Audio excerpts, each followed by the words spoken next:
বিসমিল্লাহির রহমানির রহিম। Build engineering and construction YouTube চ্যানেলের পক্ষ থেকে আমি হৃদয় আছি আপনাদের সাথে। আশা করি সবাই ভালো আছেন। আজকে আমি দেখাবো কলাম এবং শেয়ার ওয়ালের মধ্যে পার্থক্য কী, এটা প্র্যাকটিক্যাল সাইট থেকে। তো এখানে হলো এই সাইটটা হলো 11 তলা বিল্ডিং হবে এখানে একটা।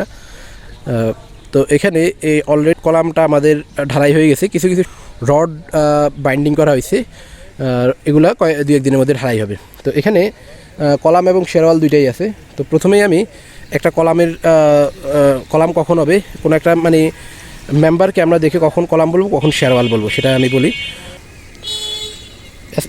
অ্যাজ পার ACI কোড 31819 যদি কলামের লেন্থ এবং উইডথের রেশিও 3-এর সমান বা তার চেয়ে কমে তাহলে কলাম, আর তার চেয়ে 3-এর বেশি হলে শেয়ারওয়াল। তো আমরা এখানে দেখাই তাহলে এই কলামটা, এটার অর্ধেক হাইট ঢালাই দেওয়া হয়েছে। তো এখানে এই যে আমি দেখাচ্ছি, এখানে এটা হলো এই পাশে হলো 18 ইঞ্চি ডাইমেনশন আছে এটার। এই যে 18 ইঞ্চি আপনারা দেখতে পাচ্ছেন, 17, এই যে 18 ইঞ্চি এক্স্যাক্টলি। আর এইখানে এই পাশে ডাইমেনশন আছে এটার, এই পাশে ডাইমেনশন আছে এখানে এটা 38, এখানে আছে আমাদের 40, এই যে এই পাশে। ওকে, তাহলে আমাদের এখানে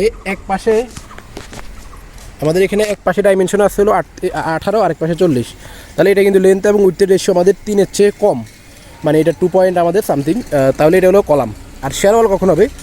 শেয়ারওয়াল যে এখানে আমাদের একটা আছে, এটা যদিও এখনও ঢালাই হয় না, কিন্তু রডগুলো বেঁধে রাখা হয়েছে, এটা 2-1 দিনের মধ্যে ঢালাই দেওয়া হবে। তো শেয়ারওয়াল হবে যখন এই যে এখানে আমাদের দেখেন লেন্থ এবং উইডথের রেশিও এখানে হবে 3-এর চেয়ে বেশি। এই যে এখানে আমাদের অলরেডি আছে 9 ইঞ্চির মতো প্রায়, এই যে 9 ইঞ্চি। আর এই পাশে আমাদের মানে এটা 9 ইঞ্চি আছে, এটা ঢালাই দেওয়ার পর 12 ইঞ্চি হবে। আর এই পাশে আমাদের আছে প্রায় 5 ফিটের মতো, মানে 60 ইঞ্চি।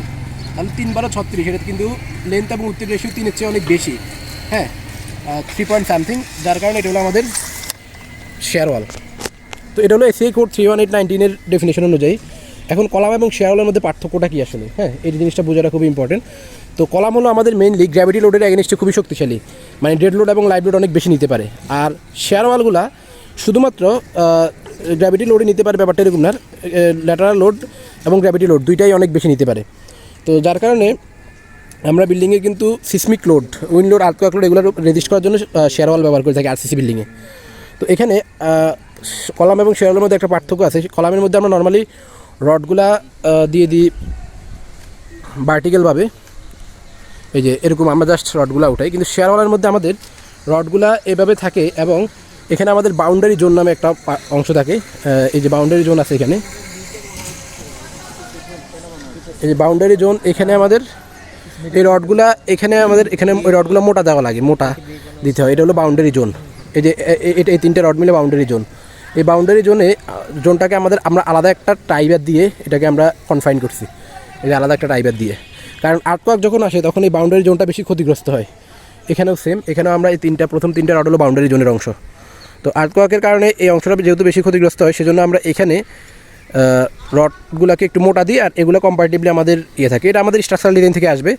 তো আমি তারপরে একটু ব্যাখ্যা করার চেষ্টা করলাম আর কি, মেকানিজমটা কেমন। এখানে ফেল হওয়ার চান্স বেশি, এখানে টেনশন কম্প্রেশনের কারণে, একটা সাইক্লিক লোড আসার কারণে এখানে টেনশন এবং কম্প্রেশন তৈরি হয়, যার ফলে এটা ফেল হওয়ার চান্স থাকে। তো সেজন্য এই অংশটাকে বেশি স্ট্রেনথেন করা হয়, মানে দুই কিনারের অংশটাকে। ওকে, এটা হলো ইনপ্লেন এবং আউট অফ প্লেন দুইটা লোডে নিতে পারে শেয়ারওয়ালগুলো আর কি।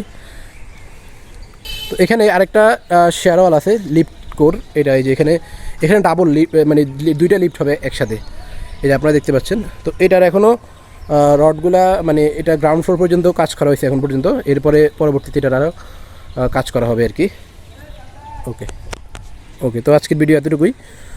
যদি ভিডিওটি আপনাদের ভালো লেগে থাকে তাহলে আমাদের চ্যানেলে সাবস্ক্রাইব করে বেল আইকনে ক্লিক করে রাখবেন, যাতে পরবর্তী ভিডিও সবার আগে আপনাদের কাছে পৌঁছে যায়। ধন্যবাদ সবাই।